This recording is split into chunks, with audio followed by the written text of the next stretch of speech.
지난주에 12가 했고 오늘 이제 13과 이제 새로운 삶을 살아가는데요.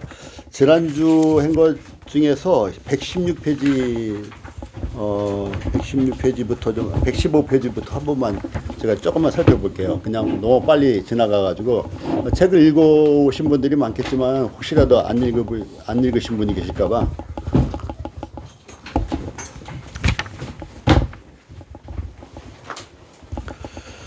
자, 115페이지 하단에 보면은 의심을 이게 이제 1번이라 그랬죠. 예. 1번 그 의심을 인식한다. 요거 그 위에 4번으로 제목을 다뤄 놓으라 그랬죠. 의심에 대처하기. 예, 요 제목을 그 4점 의심에 대처하기. 요게 빠졌어요. 그래서 요거를 넣어 주시고 그 116페이지에는 이제 5번으로 바뀌고 4번이 5번으로 바뀌고 그래서 이제 의심에 대처하기. 의심은 누가 의심을 갖는다 그랬어요? 불신자가 의심을 갖는다 그랬어요? 믿는 사람이 의심을 갖는다 그랬어요? 네, 믿는 사람이. 불신자는 의심을 가질 수가 없다 그랬잖아요. 하나님을 아버지로 여기질 않고 있는 사람인데, 하나님이 우리 아버지일까 아닐까? 이렇게 의심하는 불신자는 아무도 없단 말이죠. 그래서 의심은 신자에게 일어나는 자연스러운 현상이다. 왜? 우리는 육신의 한계를 갖고 있기 때문에 우리 이해를 넘어서는 부분에 대해서는 의심이 자꾸 나는 거예요. 이것은 영적인 일이 아니라 세상 일이라 할지라도 우리의 상상의 한계를 넘어가면 우리는 의심이 나는 거예요. 상상을 뛰어났을 때는 누가 갑자기 뭐 화성을 갔다 왔다 하면 의심이 당연하죠. 그래서 우리 상상을 뛰어넘을 때 의심이 일어나기 마련인데 이 천국에 대한 이야기는 화성에 대한 이야기보다도 훨씬 차원이 높은 것이기 때문에 당연히 의심이 일어납니다. 그런데 그 의심을 어떻게 잠재워요? 의심이 일어날 때는 내 마음을 자꾸 살펴요. 내 기억을 떠올려요. 예, 성경으로 잠재우는 거예요. 그래서 의심이 날 때는 우리 육신 때문에 일어나는 일이고 또 마귀가 예수님을 어떻게 하려는 생각을 줬어요? 가룟 유다에게 팔려고 하는 생각을 가룟 유다에게 넣어 주었더니 그가 받았단 말이죠. 그래서 오늘날 그리스도인들에게 의심하는 마음을 사단이 또 계속 불어넣어 줍니다. 그때 맞아. 내가 구원 안 받았지. 하나님이 나를 사랑할 리가 없어. 이렇게 내 마음대로 결정하는 것이 아니라 하나님이 무엇이라고 약속했는가를 떠올리는 거예요. 그래서 마귀가 너 조금 아까 거짓말 했잖아. 너 구원 안 받은 거야. 했을 때 성경을 딱 들이대면서 이것 봐. 여기에 단번에 내 죄를 다 사하시고 나를 거룩하게 하셨다고 했잖아. 또 영생을 주셨다고 했잖아. 그리고 사단에게 성경을 내미는 거예요. 성경책을 흔드는 게 아니라 우리 마음에 우리가 하나님 말씀을 기억하면서 성경책은 무엇이라 그랬어요? 성경책은 네, 망원경이라 했어요. 성경책은 망원경 같고 현미경과 같고 성경책은 수도 파이프와 같다 그랬어요. 그래서 실제로 상수원에 있는 물을 끌어오는 역할을 하는 수도 파이프가 역할을 하는 게 성경책이에요. 성경책 자체가 거룩한 게 아니라 그랬죠. 그 성경책의 말씀이 핸드폰에 담길 수도 있고, 뭐 태블릿에 담길 수도 있고, 기록된 그 종이에 기록될 수도 있고, 또 헬라어로 기록될 수도 있고, 한국어로 기록될 수 있고, 그래서 이와 같은 글씨들은 전부 도구다. 도구는 무엇을 가리킬 거 아니에요. 하나님과 하나님의 말씀, 하나님의 역사를 가리키는 거다. 이렇게 이제 기억을 하시면 돼요. 그래서 의심이 일어날 때마다 우리는 하나님의 말씀을 떠올려야 되는 거예요. 그래서 중요한 말씀은 암송하라고 그랬어요. 암송했을 때 바로바로 그 사단의 그 속삭임을 물리칠 수가 있단 말이죠.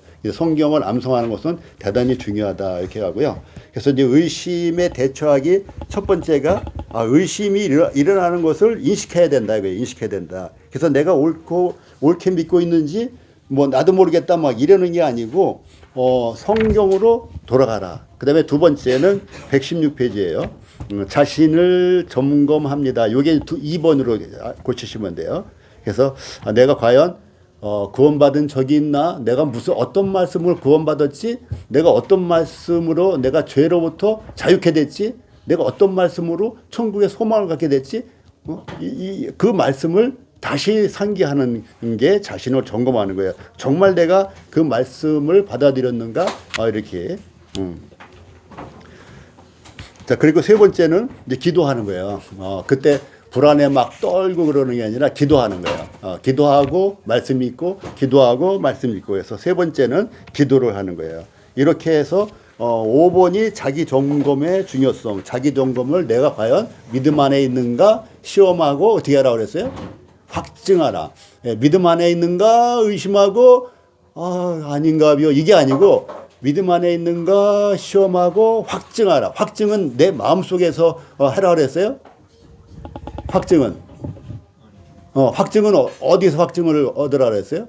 성경에서, 성경 말씀에서 확증을 얻으라. 그래서 믿음은 내 속에서부터 나오는 것이 틀림없지만 그 믿음의 근거는 내 속에 있는 것이 아니다. 믿음의 대상은 성경책에 기록되어 있는 하나님과 예수 그리스도와 그분의 사역에 있다. 이렇게 이제 지난번 것이 마무리됐는데 그걸 제가 좀 덜 하고 넘어갔어요. 그다음에 오늘은 이제 13과 새로운 삶을 살아감 이렇게 됐거든요. 먼저 연구과제를 한번 먼저 볼까요? 13과 연구과제 한번 펴보세요. 1번 문제는 뭐 틀리신 분이 없어요. 1번 문제는. 자, 2번 문제도 틀리신 분이 없어요. 제가 받은 한 해는. 자, 3번 문제는 3번 문제를 여러 모양으로 잘 쓰실 수 있어요.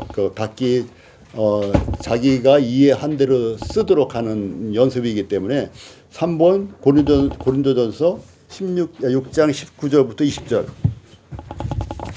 성구를 한번 펴보실래요? 성구집 97페이지 있네요. 97페이지.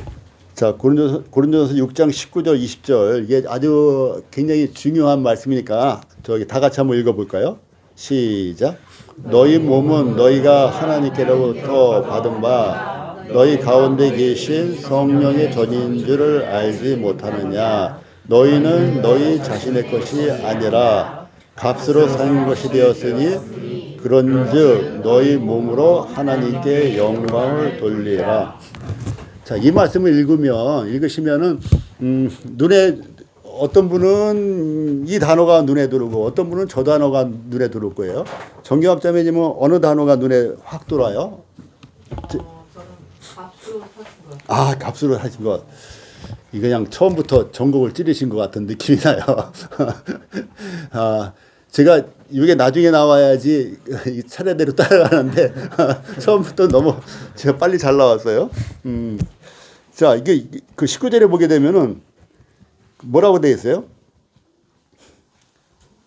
너희는 너희 자신의 것이 아니라 그랬잖아요. 너희는 너희 것이 아니래. 난 내 건데? 그렇잖아요. 난 내 건데 왜 내 거가 아니에요? 정기학자매님이 딱 들어온 거 그게 정답이잖아요. 노예가 있어요. 노예. 지금은 이제 노예 제도가 없었지만 옛날에 노예는 자기 몸을 자기 몸으로 여겼어요. 여길 수가 있어요. 없어요. 우리가 노예하면 흔히 이제 과거에 우리나라 말고는 이제 흑인들 얘기를 많이 할 거예요. 그래서 그들은 억울하게 잡혀간 것을 끝나는 게 아니라 이 집에서 저 집으로 저 집에서 이 집으로 어떤 때는 값을 더 쳐주고 팔려가고 계속 팔려가요. 그래서 그들은 자기 몸이 자기 것인데도 불구하고 주장하지 못한 거예요. 그래서 주인이 따로 있는 거예요. 그래서 그 주인은 누가 주인이에요? 그 몸을 돈 주고 정말 이건 이상한 일이죠. 사람의 몸을 누가 돈 주고 사고 팔고 해요. 그렇게 되는 거예요. 그래서 그들은 자유롭지가 못해요. 자기 권리를 주장하지 못해요. 그래서 여기 나온 것처럼 너희는 너희 것이 아니라 했을 때 그와 같은 노예를 얘기하는 거예요. 자, 지금은 이런 노예가 없나요? 민지, 어때? 이런 노예가 있을까 없을까 지금은? 그렇지. 없어? 돈으로 사고 파는 게 없다. 자, 그러면 규민이만 얘기해봐. 지금은 이런 상황이 있을까 없을까? 내가 노예라는 표현을 민지한테 내가 노예라고 얘기해가지고 이제 저기 했는데 노예라는 단어를 취소할게. 그냥 이런 상황이 있을까 없을까 민지 다시. 있지. 그치. 내가 노예라고 했기 때문에 노예는 사실은 이제 법적으로 없기 때문에요. 없는 것을 우리가 알고 있는 것인데 이런 상황은 있는데 많아 적어요? 김이나 이런 상황이 많아 적어. 돈으로. 너희는 너희 자신 것이 아니래. 이런 상황이 많아 적어? 많아 적어? 많아. 많지. 자, 규민이 내일 어디가? 규민이 내일 어디가? 회사가. 왜 갈까요, 회사를? 팔린 거예요. 아니, 정확한 표현입니다. 얼마에 팔렸는지는 얘기 안 해도 돼. 사람마다 달라요. 한 달에 500만 원에 팔리면 이제 비싸게 팔렸구나 이렇게 되는 거고 한 150만 원에 팔렸다면 넌 싸구려구나 이렇게 되는 거예요. 예. 오늘날에도 이렇게 값으로 팔린단 말이죠. 예. 그래서 이제 여기서 말하는 것은 어떤 값이에요? 이러한 이제 돈 500만 원, 400만 원이 아니라 20절 값으로 산 것이 되었으니 했을 때 이 값은 어떤 값이에요? 피값이에요. 사람의 피가 아니고 염소의 피가 아니고 하나님의 피값으로 하나님이 이 피를 흘리시기 위해서 성육신 하신 거예요. 하나님이 왜 육신을 입고 오셨을까? 왜 동정녀 마리아에게 처녀로 잉태돼서 왜 오셨을까? 왜 하나님이 육체를 입고 오셨어야만 될까? 이 피를 흘리기 위해서 오신 거예요. 우리 이제 저기 기초반에 거기서 나올 건데 하나님이 피를 흘리기 위해서는 피를 가지고 오셔야 되잖아요. 피를 가지기 위해서는 육체를 가지셔야 된단 말이죠. 그래서 육체로 오신 거예요. 왜 육체로 오셨어요? 율법을 이루기 위해서. 사랑은 율법의 완성이라고 했는데 우리 예수님은 율법을 완성하기 위해서 오신 거예요. 아무도 율법을 완성하지 못한 그것을 우리 예수님이 비로소 완전하게 완성하시려고. 이는 이로 눈은 눈으로 생명은 무엇으로요? 생명은 생명으로. 그래서 생명을 구하기 위해서 생명을 내어주시려고 육체로 오신 거예요. 주님이. 굉장히 중요한 얘기입니다. 그래서 20절에 값으로 산 것이 되었으니 그래서 규민이가 내일 피곤해도 어떻게 해요? 새벽 6시에 출발이야. 새벽 6시에 일어나나? 일어납니다. 일어나. 새벽 6시에 피곤해도 일어나는 거예요. 값으로 산 것이 되었기 때문에. 그래서 하나님이 우리에게 그렇게 새벽에 일어나라고 그렇게는 안 하세요. 근데 우리로 하여금 하나님께 영광을 돌리도록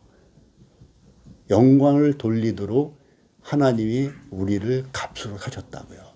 그 에베소서를 읽게 되면요. 지난주에도 우리 어떤 질문이 나와서 했는데 우리를 창세전에 우리를 예정하셨어요.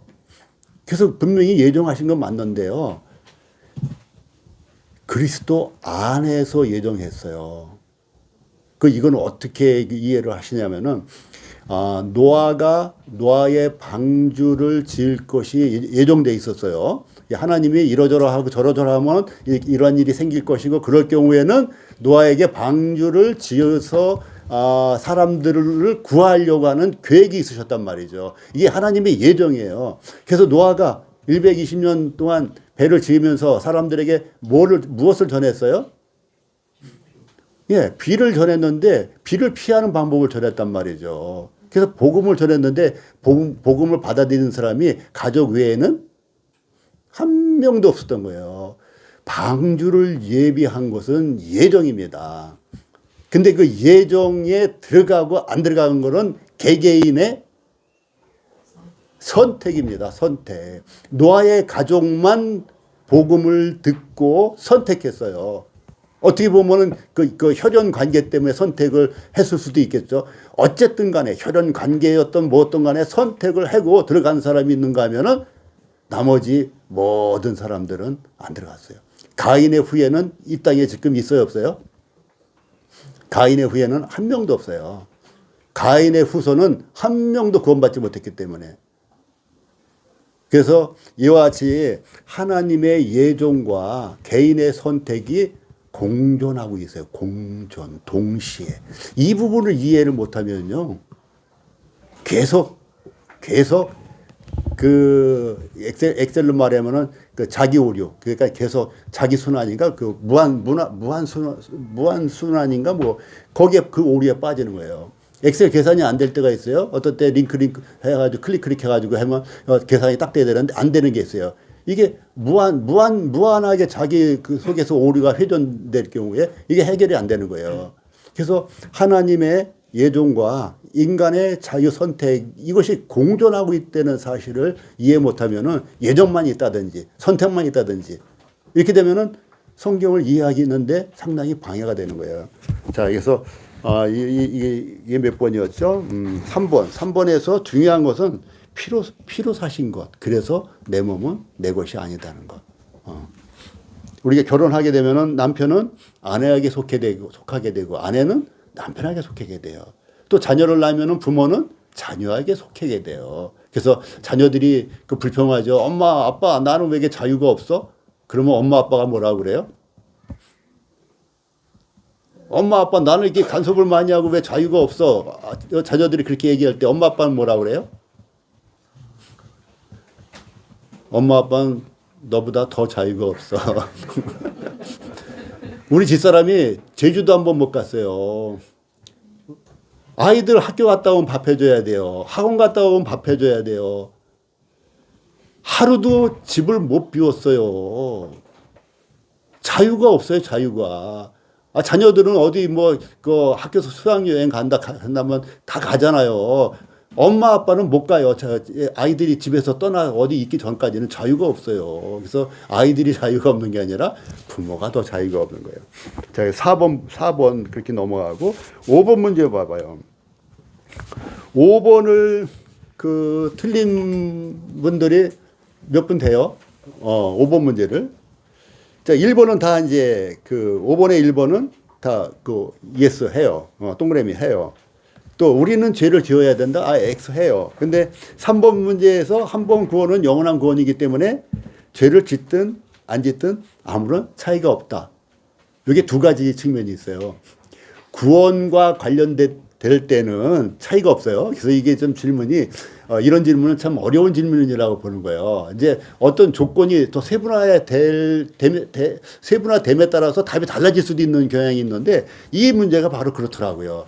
그래서 구원에 관계된 문제라면은 이제 죄를 짓든 안 짓든 사실은 상관없어요. 한번 하나님의 자녀로 태어났기 때문에 출생됐기 때문에 불효자일죄망정 자식은 자식이란 말이에요. 그런데 지금 여기서 물어보는 요지는 자녀다운 삶을 사는, 그러니까 그리스도인들끼리에서 죄를 짓든 안 짓든 상관이 없냐? 한번 구원받았기 때문에 그걸 물어보는 거예요. 한번 구원받은 사람을 전제로 하는 거예요. 그럼 구원받았기 때문에 마음대로 살아도 돼. 이게 자유방임주의고 이게 이제 저기 삼각지 구원파 그러니까 이러한 경향이 있다고 해서 사회적으로 무리가 많이 갔잖아요. 그래서 아까 그 저희 초입에 말씀드린 상을 바라보러 하는 것은 상당히 중요한 의미가 있다.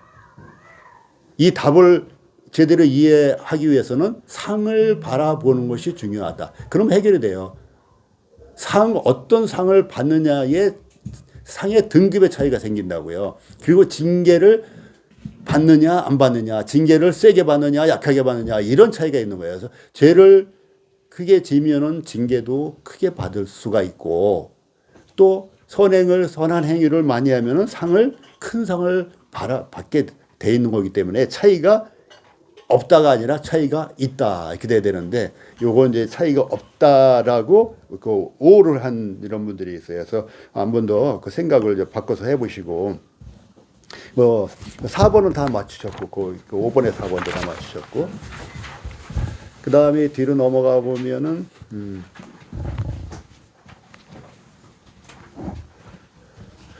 자, 6번에 보게 되면은 하나님의 역할과 사람의 역할이 있죠. 요한일서 1장 9절이에요. 우리 성구집에 보게 되면은 요한일서 1장 9절이 뭐예요? 만약 우리가 우리 죄를 자백하면 그는 미쁘시고 의로우사 우리 죄를 사하시며 우리를 모든 불의에서 깨끗하게 하실 것이요. 깨끗하게 하실 것이요. 그래서 이제 하나님의 역할 잘 하셨어요, 전부. 죄를 사하신다. 또 모든 불의에서 우리를 깨끗하게 하신다. 그래서 이 문제는 구원과 관련된 것이 아니라 그랬죠. 요한일서는 하나님과 우리 사이에 교제와 관련돼서 주신 말씀이다. 그래서 하나님의 아들 신분이 훼손되는 것이 아니고 하나님의 아들 신분은 유지되되 하나님과 막힘없이 교제가 잘 되느냐 아니면 하나님과 죄 때문에 어떤 심리적 부담, 압박감 또는 어떤 뭐랄까 꺼리낌 이런 것이 생겨서 하나님과 기도도 막히고 성경도 안 보게 되고 이런 것이냐 아니냐를 따지는 여부의 말씀이 요한일서 말씀이에요. 그래서 하나님은 죄를 사하시는 데에서 이것은 구원받는 하나님의 자녀가 되는 죄사함이 아니라 우리의 행실의 잘못들에 대해서 이미 십자가에서 용서해 놓으신 사실들을 다시 회상케 하는 거예요. 그러니까 우리가 죄를 자백할 때는 하나님이 이 죄를 용서해 주세요 이렇게 기도하는 것보다는요. 저 같은 경우에는 이런 사소한 것까지도 2000년 전에 다 용서해 놓으셨군요. 정말 감사합니다. 정말 감사합니다. 제가 어찌할 수 없는 이 부분, 그렇지 않으면 양이나 염소를 매번 데리고 와서 피 흘려야 되는데 이것도 해결해 주셨으니 감사합니다. 그래서 죄를 지을 때마다 은혜가 넘치는 거예요. 죄를 지을 때 죄를 버리지 않고 죄를 자백하지 않으면 은혜가 넘치는 것이 아니라 자책감이 넘쳐요. 근데 그것을 버리고 십자가 그늘 밑으로 가는 거예요. 우리 찬송가도 그런 가사가 있죠. 십자가 그늘 그때 뭐라 해야 되죠? 한번 얘기해 봐요. 십자가 그늘 아래 그다음에 나시기 원하네. 네.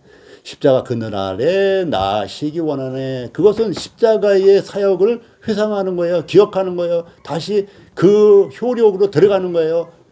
그래서 다시 깨끗함을 받는 거예요. 그런 의미의 죄를 사함이 있고 깨끗함이 있는 거예요. 다시 예수님이 내려오셔서 십자가에서 또 죽어주셔서 깨끗함을 받는 게 아니고 이미 끝난 사실을 다시 그것을 현실로 들여오는 거예요. 그래서 그것을 인해서 그것으로 인해서 사실은 죄사함 받은 거 아니야. 영원한 죄사함 받은 거 아니에요.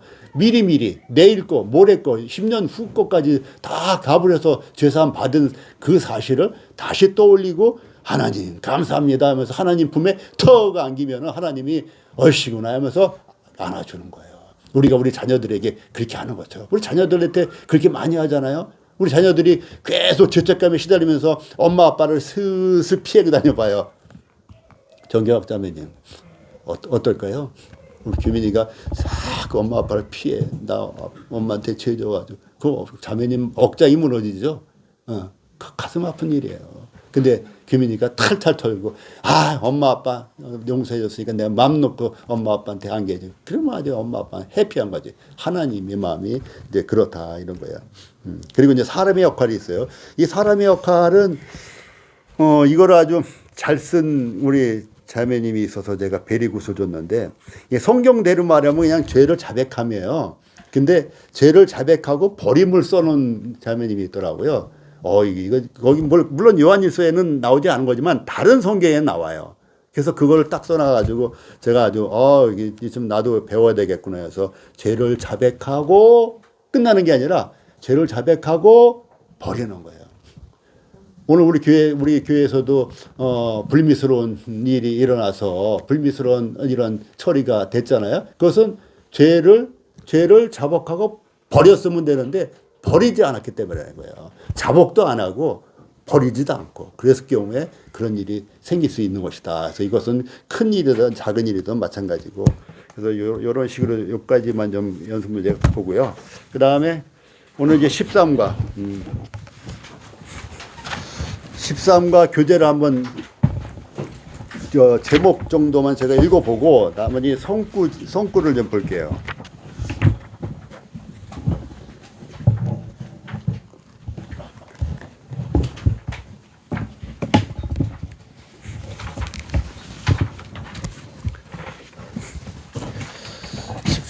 과 제목이 이제 새로운 삶을 살아감, 새 생명을 얻었으니 이제 새 생명대로 살아가는 거예요.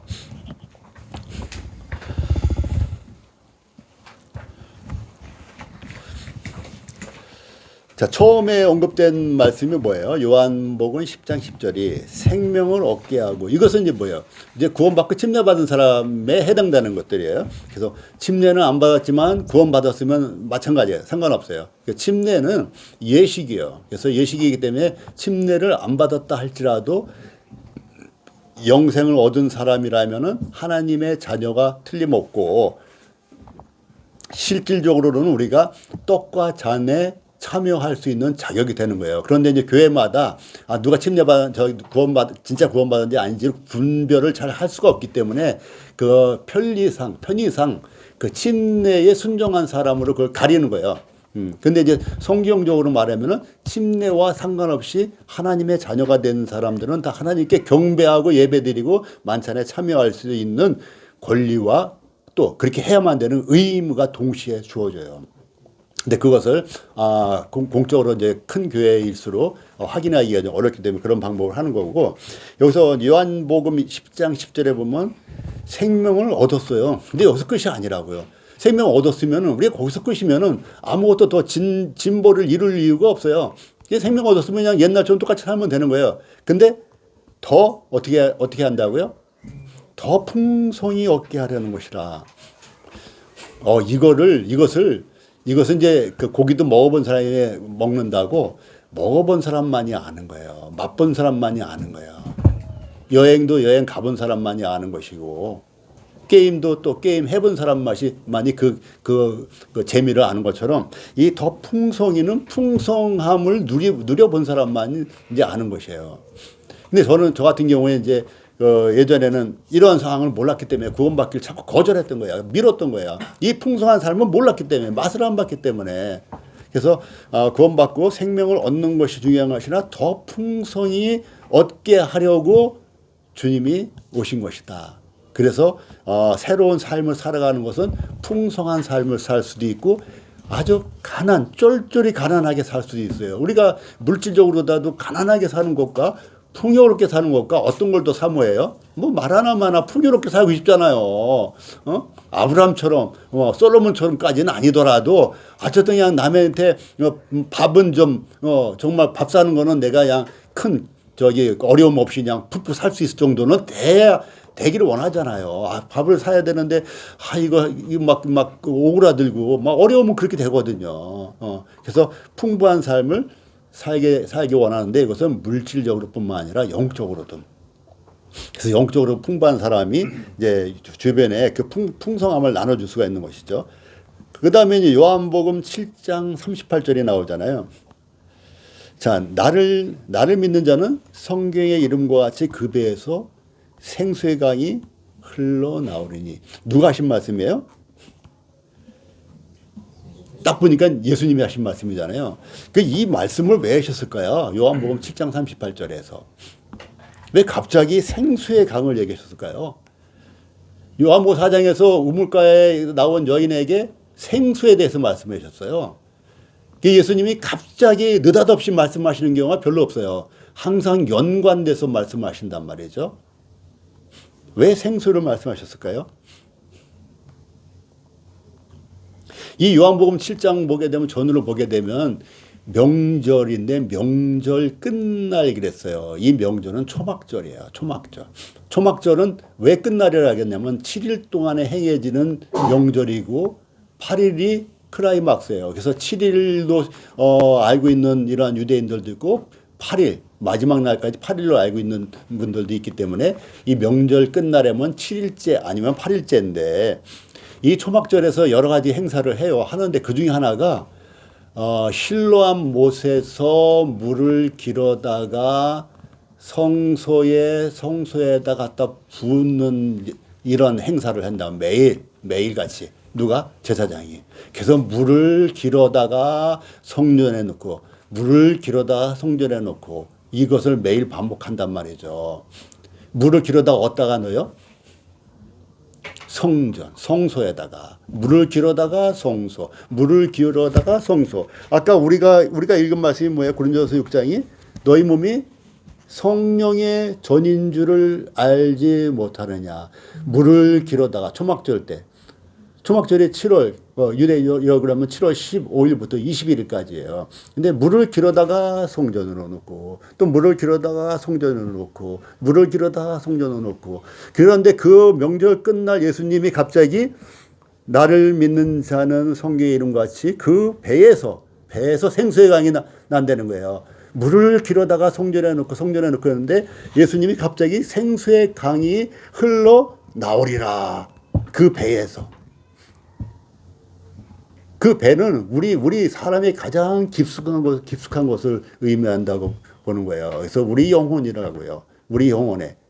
그래서 이 생수의 강은 그 후에 기록된 말씀에 의하면 성령을 가리켜 하신 말씀이다. 이렇게 됐어요. 그래서 유대인들이 계속 생수를 기르다가 성소에 넣고 생수를 기르다가 성소에 넣고 그러는데 성령님이 성소에 계실 것이다. 거기서 흘러 넘칠 것이다. 해서 그리스도인들 안에 성령이 흘러 넘칠 것을 말씀하시는 거예요. 자, 그리고 이제 그 다음에는 이제 세상을 살아가면서 요한일서 5장 4절 보면 세상을 살아가면서 우리가 패배하기도 하고 승리하기도 하는데 여기서는 세상을 이기느니라 그랬어요. 자, 세상을 이길 것이 그 예정돼 있어요. 세상을 이길 것이 예정돼 있어요. 근데 모든 그리스도인들이 세상을 이깁니까? 또 모든 그리스도인들이 항상 시시각각 세상을 이깁니까? 아니죠. 모든 그리스도인 중에서 일부가 어느 때는 이기고 어느 때는 져요. 그러면 언제 이겨요? 그리스도 안에 있을 때 이기는 거예요. 노아의 방주 안에 있을 때 구원받은 것처럼 그리스도 안에 있을 때 이기는 거예요. 내가 어떤 일을 결정할 때 하나님의 말씀 안에 있을 때 이기는 거예요. 하나님 말씀 밖에 있을 때면 지는 거예요. 뭐 항상 지지는 않겠죠. 뭐 나름대로 뭐 세상 도덕도 있고 할 테니까. 근데 하나님 말씀 안에 있을 때 그 유혹을 떨쳐버릴 수가 있는 것이고 도망갈 수 있는 거예요. 사단은 대적하는 것이고 유혹은 어떻게 하라고요? 예, 뭐라고 그랬어요? 잘 알았어요. 유혹은 피하는 거야. 유혹을 대적하는 게 아니야. 야, 유혹, 너 일로 와봐. 유혹, 나랑 한번 붙어볼까? 유혹, 너 일로 와. 나랑 씨름 한번 하자. 그러면 홀라당 넘어가요. 예. 사단은 이리 와봐. 할 수 있어요. 사단이 피한다 그랬어요. 근데 유혹은 내가 도망가는 거예요. 남자는 여자의 유혹이 약해요. 빨리 도망가야 돼요. 우리 직장 생활하다가 여자가 유혹하는 상황이 있으면 빨리 도망가야 돼요. 한번 해볼까? 전도해볼까? 안 됩니다. 안 되는 게 대부분이고 넘어가는 게 대부분이에요. 또 자매들도 마찬가지예요. 직장에서 안 믿는 사람들이 잘생기고 사회적인 배경도 좋고 뭐 그러면은 어떻게 돼요? 내가 전도 한번 해봐야지. 둘이 만나러 다니자 정들어요. 정들다 나중에 그 불신결혼을 하게 되는 거예요. 그래서 유혹거리는 피하는 거예요. 전도할 때는 동성으로 하게 되고 그룹으로 하게 하고 이렇게 해야지만 정들고 그 불상사가 안 일어나는 거예요. 현실이잖아요. 우리 교회에서 현실이잖아요. 현실이에요. 현실을 직시하셔야 돼요. 그래서 유혹은 피해라. 사단은 대적하라. 이거 중요한 교훈을 받고 가시면 되고요. 자, 그 다음에 이제 그 새로운 삶을 살아감에 있어서, 나머지도 좀 읽어보세요. 읽어보시면 좋은데, 새로운 신자를 위한 말씀 1번 바로 위에 보면은 그 두 줄이 있어요. 새로운 신자를 위한 말씀 바로 위에 두 줄. 성도들에게 뭐라고 되어 있어요? 자동적으로라는 단어가 눈에 들어오죠. 자동적으로 기여 아니에요. 아닌 거예요. 이게 자동적으로 아니다 이게 돼야 되는 거예요. 자동적으로 아니다라는 건 예정이 아니다라는 거예요. 예정대로 가는 것이 자동으로 가는 거예요. 시계를 돌리면은 이게 예정대로 가면 자동으로 가는 거예요. 근데 시계가 가다서 이게 설계해서 뭐 프로그램으로 하든 뭐 하든 하면은 이게 이제 자동으로 되는 게 아니란 말이죠. 누군가 건드리면 가고 안 건드리면 안 가고 이건 자동이 아니라고요. 누구의 선택적 의지가 들어가 있단 말이죠. 그래서 자동이냐 아니냐가 중요한 건데 여기서는 자동이 아니라고 그랬어요. 어떤 게 자동이 아니에요? 네. 성령의 축복과 능력이 주어지는 것이 아닌 거예요. 자동으로 주어지는 게 아니라는 거예요. 이것은 어떻게 주어진다고요? 조건적으로 주어지는 거예요. 조건적으로. 신명기 말씀에 내가 너희들 앞에 복과 뭐를 놨다 그랬어요? 저주를 놓나니. 너희가 즐겨 순종하면 무엇이 와요? 복이 오시고. 너희가 불순종하면 뭐가 와요? 저주가 온다. 이게 복과 저주를 그 앞에 놓으셨어요. 하나님이 선악을 알게 나무와 생명나무를 함께 놓아두셨어요. 인간의 자유의지를 알게 하려고. 그래서 복을 집으면은 복을 얻는 것이고. 그러니까 우리도 커피를 놓잖아요. 그 얼주가들은 무엇만 집어요? 그냥 얼음만 집어요. 우리 같은 사람은 따뜻한 거 집어요. 선택이에요. 오늘 커피를 여기 제공하기로 예정돼 있어요. 집사람이 어제 밤에 주문해서 새벽에 도착했어요. 다 예정이에요, 예정. 예정인데 만약에 이제 맨날 그 아이스를 먹던 규민이가 아이스를 오늘 속이 안 좋아서 선택을 안 할 수도 있어요. 이건 이제 선택이에요, 이게.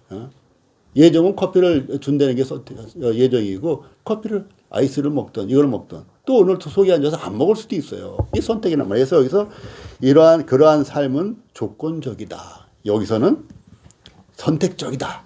이거예요. 순종하느냐 불순종하느냐에 따라서 성령의 축복과 능력. 축복을 사실은 복이라고 바꿔야 돼요. 하나님은 제가 얘기 나온 김에 하나님은 아무도 축복할 수 없다라고 제가 말씀을 드리면 여러분 뭐라고 그랬어요?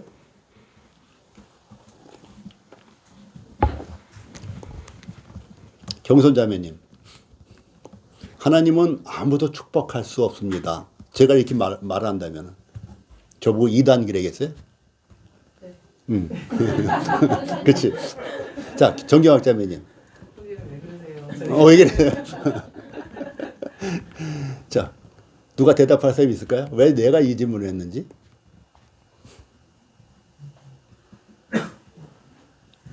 김주고 이제 하나님 복을 주시는 그렇지. 강복. 그렇지.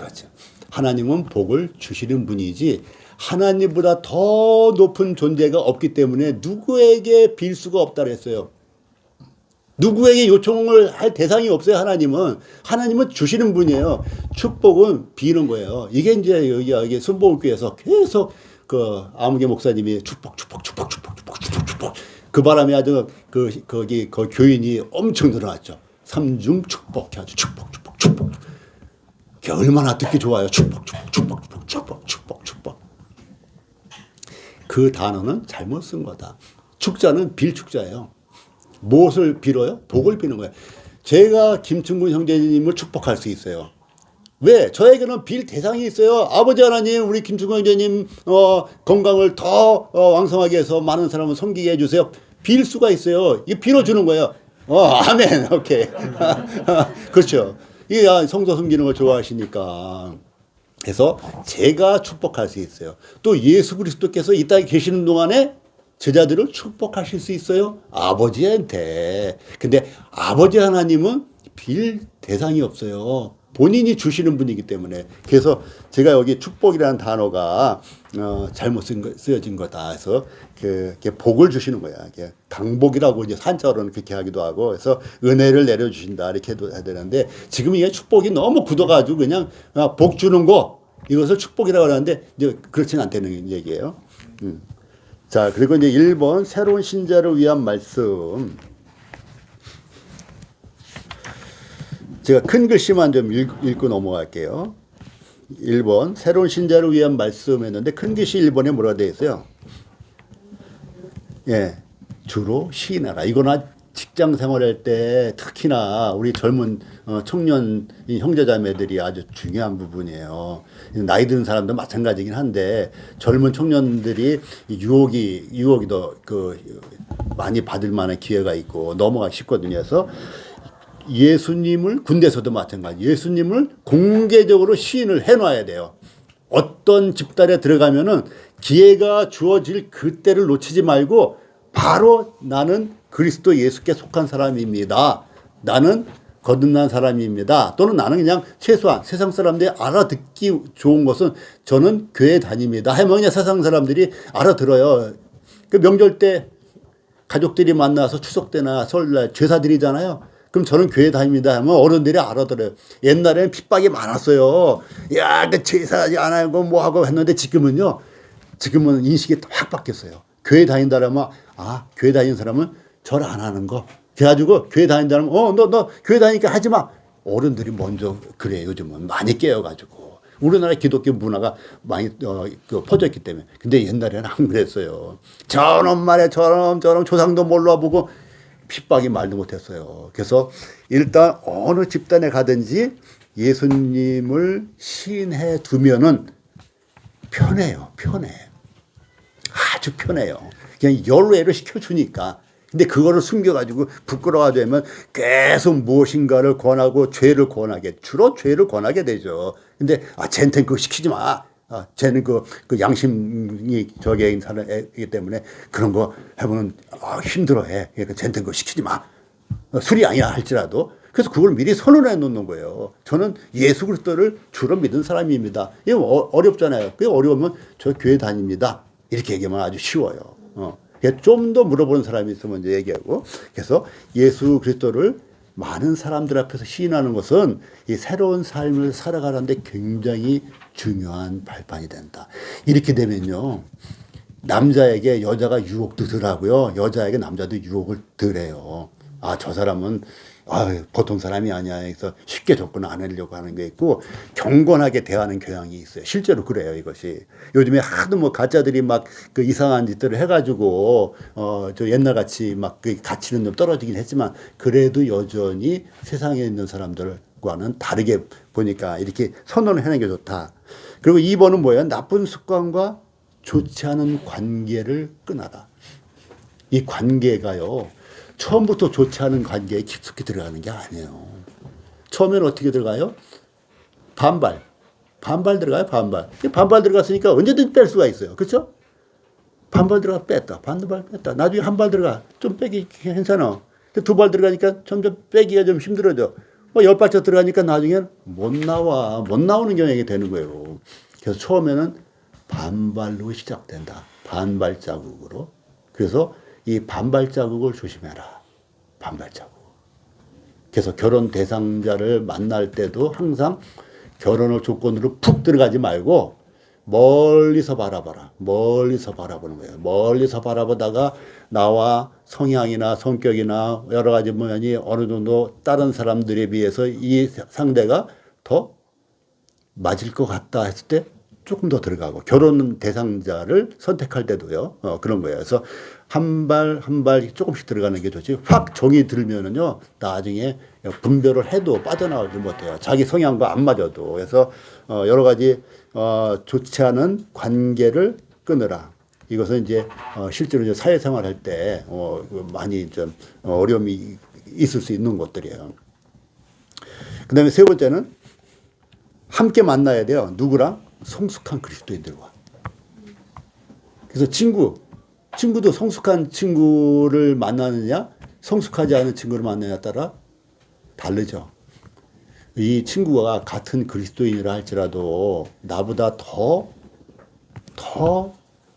이 성숙이 안 되면은요, 글로 빠져들어갈 수가 있어요. 이게 실제 상황이에요. 실제 상황.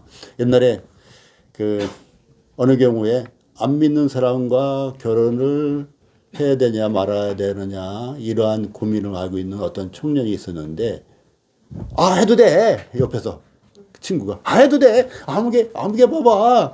저 안 믿는 사람과 결혼해가지고 이렇게 했잖아. 그렇게 조언을 하는 이런 친구가 있을 수도 있어요. 그런가 하면은 안 믿는 사람하고 결혼하게 되면 이러저러 하니까 이러저러 해서 이렇게 하고 이렇게 방법이 있으니까 이렇게 해봐. 그래서 그 방법을 일러주고 그 방법대로 하게 되면 똑같은 그 사람과 나중에는 결혼을 하더라도 순리에 맞게 결혼을 할 수가 있고 그 사람도 구원받고 이렇게 할 수가 있는 것인데 근데 그렇지 못할 경우에 잘못된 인도를 받을 수 있다. 그래서 성숙한 그리스도인을 찾으라. 이게 세 번째예요. 자, 그 다음에는 이제 2번 영적 생활의 원리. 여기서도 이제 큰 제목만 좀 읽어볼게요. 영적 생활의 원리. 이 성구집을 제가 이거 보면 볼수록 참 좋더라고요. 이거 어제도 그냥 밤늦게까지 이거를 쫙 또 보고 그랬는데 내가 밑줄 치고 하면서도 좋다 했는데 이거 자 다시 한번 내가 오늘 손 좀 들어보라고 해볼게요. 이 성구집 13가에 대해서 성구집 읽고 줄치고 하신 분 손 한번 들어보세요. 자, 몇 분? 하나, 둘, 세 명. 네, 세 명은 베리굿이야. 베리굿. 자, 이거 계속 제가 기초 편두고 제가 만들고 있는데 누가 대신 만들어줄 사람이 있어요? 김충호 회장님. 기초 편두고 좀. 요즘 만들어. 형님 시간도 많잖아. 아니, 업체가 더 바쁘니까. 이게도 하루에 아침부터 저녁까지 어디 규민이한테 내가 부탁을 못해. 팔렸기 때문에. 팔렸으니까 어떻게 팔린 사람은 자기 몸이 아니잖아. 자기 것이 아니잖아. 그러니까 시간을 못 내지. 근데 우리 김충호님은 아직 안 팔렸잖아. 놓였잖아. 놓여놨잖아. 풀려났는데 근데 한국에 좀 위험하지. 아유. 야, 그럼 김충호 의원님이 못하면 누가 해놔 이거를? 이거 만드는 일이 그냥 쉽게 말하면 장난 아닌 거는 아시죠? 아시는데 근데 이거를 안 읽어. 그래서 이번에도 이거를 일과 오늘 받으시잖아요. 일과 한번 보세요. 일과 한번 보세요. 이게 몇 페이지예요? 일과 나눠드린 거. 지금 졸린 분들이 많은 것 같아서 일과 오늘 나눠드린 거 보세요. 몇 페이지나 나가요? 예, 7부터 하여튼 21페이지인가 20페이지인가 나가요.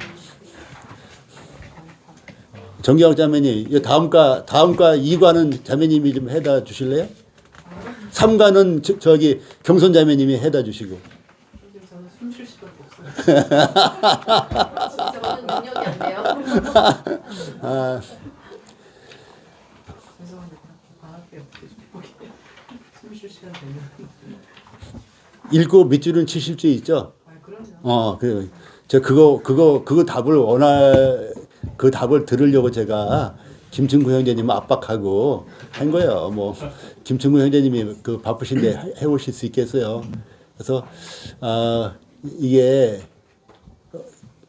간단하게 되어진 일이 아니니까 이건 제가 뭐 열심히 한다는 걸 나타내려고 그러는 게 아니고 동기부여를 해드리려고 하는 거예요. 그냥 정성을 생각해서 정성을 생각해서라도 꼭 읽고 밑줄 치고 이게 본문에서 뭐라고 하는가 그거 한번 읽어 보세요. 그러면 소제목을 달아놨어요? 안 달아놨어요? 이거 달면서 얼마나 복이 되는지 몰라요. 얼마나 은혜가 되는지 몰라요.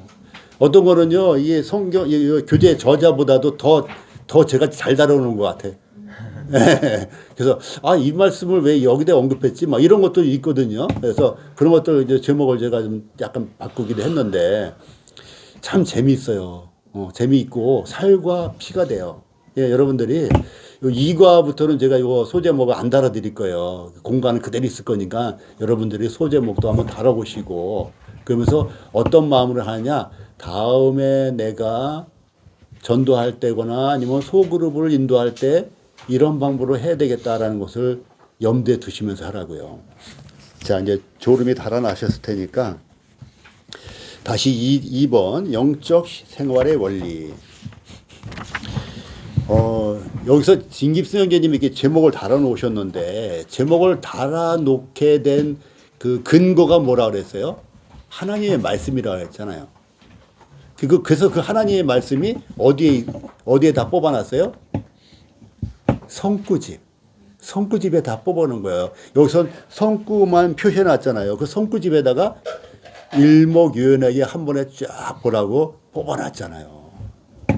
그거를 오늘 3명밖에 안 해오시고 지난번에 손들어 보라니까는 1명밖에 안 드시고 그러면 나는 어디로 가야 됩니까? 그냥 자료로 꽂아놔요. 물론 자료로 꽂아놨다 나중에 필요할 때 보셔도 돼요. 그렇지만은 더 좋은 것은 하시는 거예요. 자, 영적 생활의 원리. 자, 큰 1번 볼게요. 자, 작은 1번. 매일 그리스도를 그날의 주인으로 알고 순종하라. 매일 순종하라는 거예요. 매일 순종. 쉬운 일이 아닌 건 다 알아요. 저도 알고. 그다음에 2번, 작은 2번은 매일 성령의 인도하심에 자신을 드려라. 근데 성령의 인도하심을 모르잖아요. 아, 성령님이 동쪽으로 하라, 서쪽으로 하라 이런 말씀을 하시는 게 아니기 때문에 그래서 우리에게는 말씀이 필요한 거예요. 평상시에 말씀을 우리가 공부해 놓으면은 아, 이럴 경우에 이렇게 하는 게 낫겠구나 하는 분별이 탁 써버려요. 우리 속에 우리 머리와 마음에 데이터가 쌓여 있기 때문에 그 데이터가 작동이 됩니다. 작동이 돼서 아, 내가 길이 아니면 가지 말아야지. 속담에 그런 말이 있잖아요. 그럼 속담 따라 그런 거야. 어느 아이가 옛날에도 제가 말씀드렸는데 아주 여름 큰 홍수가 났는데 홍수에 맨홀이 그 열려가지고 맨홀로 빠져들어간 거예요. 그니 어떻게 해. 맨홀 속에 빠져들어가냐 큰 그 하수구로 빠져들어가는데 이 아이가 초등학생인가 기억돼. 한 수십 년 됐어요. 근데 이 아이가 거기서 빠져 있으면서도 누구 말이 기억났냐 하면은 학교 선생님 말씀이 기억난 거예요. 우리는 이제 하나님 말씀을 기억나야 된다 이런 말씀을 드리는 거예요. 그 어린 학생이 그냥 거기에 맨홀에 흙탕물에 빠져서 떠내려가면서도 하나님 말씀이 없었잖아요. 그러니까 선생님 말씀이 기억나는데 어떤 말씀이 기억났겠어요? 호랑이 굴에 물려가도 정신만 차리면 산다. 이 어린 아이가 학교 선생님이 해주신 그 말씀이 생각난 거예요. 그래서 아, 정신 차려야 돼. 정신 차려야 돼. 그 정신을 차리면서 최대한 정신 차리다가 막 잡은 거예요. 그러다가 맨홀 바로 밑에 있는 그 기둥 같은 걸 잡고서 소리 질러가지고 그거 사람들이 지나가는 사람이 열어서 해준 거예요. 정신을 차리라는 학교 선생님의 말씀이 이 아이의 육체를 살린 거예요. 육체의 생명을 살린 거예요. 우리 그리스도인들은 하나님의 말씀이 떠올라서 아, 이때 이렇게 해야지. 그렇게 해서 우리가 죄로부터 자유할 수가 있고 그러면은 뭐 근래 일어난 그런 불상사가 일어났겠어요? 안 일어났겠어요? 안 일어났죠. 그 말씀의 지배를 받고 있었다면은. 그러니까 성령을 따라 산다는 것은 말씀을 따라 산다는 겁니다. 그러니까 말씀을 젊은 사람일수록 암송해야 돼요. 자기의 주인이 되도록. 자, 그 다음에 작은 3번. 자신보다는 그리스도와 하나님께 마음을 집중하라. 이것도 마음을 집중하는데 도대체 어떤 마음을 어떻게 집중해? 말씀입니다. 말씀. 잠언을 한 달 내내 그 해당되는 그 장을 읽어 나가기도 하잖아요. 1일에는 1장을 읽고 2일에는 2장을 읽고. 그래서 저 같은 경우에 또 다른 분들은 마찬가지예요. 자녀들한테 나중에 죽기 전에 유언을 할 거 아니에요? 정의학 자매님은 어떻게 유언하실 거예요? 아직 생각 안 하셨어요? 내 무덤에 뭐 비석을 어떻게 새기고 어떤 구절을 넣어놓고 네. 아이들한테 잠언이나 전도서나 이런 말씀들이 좀 유언이 될 것 같더라고요. 네. 그래서 뭐 모든 말씀이 다 그와 같지만 특히 교훈적으로다가 아이들한테 훈계를 하기 위해서는 잠언과 전도서가 참 유용할 것 같아서 그냥 아빠의 유언은 잠언이다. 뭐 이렇게 하고 떠나도 될 정도로. 그래서 잠언에 보면 많은 유혹거리를 피하는 방법들이 나와 있고 그러잖아요. 예, 전도서도 인생에 대해서 많이 나와 있고. 그래서 이 성경이야말로 우리의 마음을 집중하고 우리 자녀들에게 집중케 할 만한 가치가 있다. 가치가 있다. 그래서 제가 어느 분에게 성경 공부를 권하면서 자녀들에게 어떤 유산을 나눠줄 겁니까? 아파트 그건 있다가 없어지는 거예요. 그래서 하나님의 말씀을 유산을 남겨주는 것이 하나님을 가까이 하는 이런 가치를 남겨주는 것이 영원한 유산이다. 제가 이제 그렇게 문자를 드린 적이 있는데, 자, 그 작은 4번에는 하나님의 말씀에 순종하라. 또 말씀이 나와요. 말씀이 나옵니다. 그래서 하나님의 말씀에 순종하라. 또 작은 5번에는 모든 필요에 하나님을 믿고 그분을 의지하라. 전부 말씀과 관련된 거예요. 또 작은 6번에 주님으로 인해 다른 사람들을 섬기라. 왜 섬겨야 되는가? 섬기면서 무엇이 유익한가? 우리는 이익을 따라 움직이는 존재입니다. 저 규민이 저기 다음 달에 어느 회사에서 1,000만 원 준대 월급. 가 안 가? 가지. 여기서 배신자라고 손가락질 아무래도 굿. 좋아. 괜찮아. 간다고. 근데 그 다음 달에 야, 규민이 같은 인재가 없네. 2,000만 원. 또 갑니다. 사람은 이익을 따라 움직이는 겁니다. 이익을 따라서. 그래서 나에게 이익이 무엇인가를 우리가 살펴봐야 돼요. 그래서 그것조차도 우리는 하나님 말씀에 의해서 선별이 됩니다. 자, 작은 7번에는 당신의 삶을 훈련하라. 어렵죠. 훈련하라. 육체의 연습 좋지만 경건의 연습이 더 우리에게 필요하잖아요. 그래서 육체의 연습도 조금 하고 경건의 연습을 더 많이 하라. 자, 세 번째 큰 3번을 보게 되면 넘어진 자들에 대한 회복의 원리. 우리 많이 넘어져요. 넘어지는데 이게 저도 회복이 안 돼가지고 아주 오랜 시간을 힘들었습니다. 회복이 안 돼서. 넘어진 자들에 대한 회복의 원리. 작은 1번에 뭐라고 했어요? 당신의 책임을 다하라.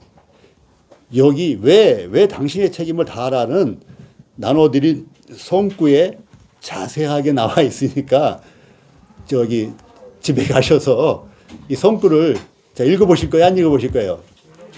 읽어보실 거죠? 읽어보셔야 돼요. 그래서 지금은 이제 제목만 읽고 넘어가니까 읽어보세요. 당신의 책임을 다하라. 그 다음에 작은 2번으로 그리스도의 승리를 의지하라. 아까 읽은 것 같아요. 그리스도 안에 있는 자는 다 승리한 자요.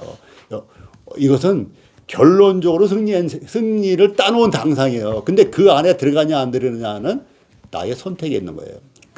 그리스도라는 그 안에 들어가면 승리하는 것인데 그 밖에 있으면은 우리가 이제 그리스도인의 신분을 갖고 있지만 이제 실패하는 거죠. 실패. 자, 그리고 큰 4번에 경건한 삶을 위한 원리 나오죠. 경건한 삶을 위한 원리. 첫 번째, 조용한 시간. 여기 보게 되면 이제 새벽에 주님이 새벽 미명에 기도하러 나가시는 것이 나와요. 우리 이제 연구화에도 나와 있죠. 그래서 새벽이라는 거는 뭐예요? 조용한 시간에 어디 산속으로 들어간다. 그러면 한적한 곳이에요. 그 새벽은 조용한 시간대. 그래서 꼭 새벽이 아니더라도 조용한 시간대가 있어요. 주부들은 주부들대로 조용한 시간이 있어요. 아이들 학교 보내고 남편 출근시키고 그 다음에 설거지 다 끝나고 그때가 새벽이에요. 그때가 우리 주부들한테는 그게 새벽입니다. 그리고 이제 밤을 밤 시간을 활용을 많이 하는 사람은 그 시간이 새벽입니다. 그리고 조용한 장소는 내 마음의 조용한 장소면 돼요. 그래서 저 같은 경우는 전철을 타고 다닐 때 시끄럽잖아요. 근데 조용하더라고요. 내 마음에 조용해요. 내 마음에. 누구 나를 회방하는 사람이 없으니까. 사람은 많고 시끄럽고 복잡하지만 나에게 말 거는 사람이 없기 때문에 나에게는 조용한 장소가 돼요. 그래서 버스 안에서 전철 안에서 또는 부엌에서 여러 가지 조용한 시간에 회방받지 않는 그러한 장소를 얘기하는 거예요. 그래서 조용한 시간, 조용한 장소에 기도를 하라. 2번, 작은 2번에 기도를 하라. 그다음에 3번은 말씀 공부. 말씀 공부는요, 혼자 하기 쉽지가 않아요. 성경 읽기도 쉽지가 않아요. 같이 읽을 때 쉬워요. 그래서 저는 우리 소원이에게 내가 신세를 많이 졌어요. 소원아 성경 읽자. 내가 혼자 읽게 되진 않으니까 소원이와 함께 성경을 읽는 거예요. 그러면 집중이 잘 돼요. 그리고 야 이거 이 단어가 나왔는데 이게 무슨 단어지? 그러면 소원이가 잽싸게 그 성경 사전을 찾아봐요. 아주 빨라요. 그래가지고 이거는 이러저러해서 이러저러하고 하다 하고 기록되어 있습니다. 딱 이렇게 얘기해줘요. 그럼 저는 그러니 딱 이해하고. 소원 형제님 몇 살 때요? 뭐 초등학교 때부터 이때부터. 그래가지고 그게 이제 중학교 때까지 끝났어요. 고등학교 때 이제 북일고 가는 바람에 그게 끝났어요. 그래서 소원이는 이제 중학교 때 수준이에요 지금. 그 소원이 보고 내가 그 가끔은 건방 떨지 마라. 너는 옛날에는 다른 친구들에 비해서 성경을 많이 공부했을지 모르지만 지금은 중학교 수준이야. 그 후에 공부하느냐고 정신 없어가지고. 근데 이제 열심히 할 거예요. 지금도 이거 그 입문편을 다시 한번 그냥 자세히 하고 싶대요. 그래서 이제 기회가 되면 같이 자세히 한번 하려고. 그래서 뭐 하다가 이게 나왔죠? 기도하고 말씀 공부. 말씀 공부는 혼자 하기가 쉽지 않기 때문에 부부가 같이 하시던 자녀와 같이 하면 참 좋아요. 그러면 같이 읽으면 집중이 잘 돼요. 혼자 읽으면 막 집중이 안 돼. 막 산만하고 읽은데 또 읽고 막 그래요, 그냥. 손은 지나갔는데 읽은 기억이 없어. 내 손으로 쭉 표시하고 지나갔는데 기억이 안 나요. 소리 내서 읽었는데 기억이 안 나. 그건 내가 딴 생각하고 읽은 거예요, 그냥. 근데 같이 읽으면 집중이 되더라고요. 그래서 내가 소원이 덕을 많이 봤어요. 소원이 되게 감사하지. 예. 자, 그래서 말씀 공부는 혼자 안 되니까 이렇게 같이 하는 게 좋다. 그리고 그룹을 할 때 더 좋고, 또 체계적으로 할 때가 있고, 우리가 교훈적으로 공부할 때가 있고 그래요. 그래서 다 필요한 거예요. 그래서 저희가 이렇게 하는 것을 교리적으로 굉장히 체계적으로 공부하는 거예요. 그런가 하면 어떤 삶을 터치하기 위해서 공부하는 이러한 또 그 그룹들도 있어요. 근데 그런 데로 또 유익한 거예요. 그래서 그런 기회가 있을 때마다 놓치지 말자. 또 작은 사본에는 넘치는 증거들이 있다. 넘치는 증거로 인해서 경건한 삶을 살아라. 자, 이제 5번. 큰 5번입니다. 마지막으로. 교회의 원리. 이 교회의 원리는 왜 이렇게 적어놨냐면은, 내비게이터 같은 그룹도 혹시 아는 분들, 옛날 분들 다 아시죠? 요즘에 청년들은 모르죠? 내비게이터. 민지 알아? 들어봤어. 들어봤구나. 규민이 내비게이터 모르고. 내비게이터 알지? 들어는 봤지? 동수도 들어봤어? 내비게이터가 과거 아주 굉장히 뭐랄까, 많이 흥황이 됐었어요. 그래서 각 대학마다 다 들어가고 교회마다도 막 내비게이터 소속들이 있고 막 그랬어요. 그래서 훈련받고 그래요. 근데 그분들의 특징이 교회가 없어. 이 교회 생활에 대해서 관심이 별로 없는 거예요. 복음의 열정이 있고, 복음이 아주 정확해요. 물론 이제 정확하다고 해도 내비게이터에서 구원받은 사람을 우리 조카가 있는데 전화 상담에 갔을 때 구원 안 받았더라고. 뭐 그런 경우가 이제 종종 있어요. 종종 있어. 이제 그들이 터치하는 방식하고 우리가 터치하는 방식이 다르기 때문에 그만큼 우리는 굉장히 은혜 가운데 있는 거예요. 저희가 이제 브래들이라는 이런 것이 이 가르침이 굉장히 우리에게 유리한 발판을 갖고 있는 거예요. 내비게이터가 상당히 복음적이고 열정적이고 책도 교재도 여러 권 다 돼 있고 그래요. 이 교재도 내비게이터 교재와 그리고 모임의 교회 진리와 믹스해서 만든 것으로 제가 알고 있어요. 그러니까 내비게이터에서 나와 있는 많은 복음들을 많이 가져온 거죠. 물론 내비게이터도 우리 모임에 있는 자료들을 많이 갖고 서로 이제 주고받고 하는 거죠. 이 세상에서 좋은 교재들은 상당히 많은 경우가 브래들린 형제님들의 책을 많이 신세를 줬다 그러죠. 빛을 줬다 그러죠. 그래서 거기서 많은 비침을 받고 인용해다가 쓰고 있는 거예요. 그래서 이제 교회의 원리는 중요하다. 그래서 교회의 원리 중에 몇 가지 이제 여기 나온 건데 이게 이제 1번부터 몇 번까지 있어요? 작은 1번부터 교회의 원리에 1번부터 5번까지 있는데 이게 어느 말씀과 같네 딱 나오죠. 예. 그래서 우리 연구과제 한 그 답이 여기 나와 있는 거예요. 재밌죠? 연구과제에 나온 답이 여기 작은 제목으로 쭈르르 나와 있네. 재밌잖아. 이렇게 성경 공부 이렇게 재밌는 거예요. 예, 그 답이 나와 있는 거예요. 연구과제 답이 뭐 있었어요? 한번 보세요. 연구과제. 아까 제가 연구과제 안 했죠.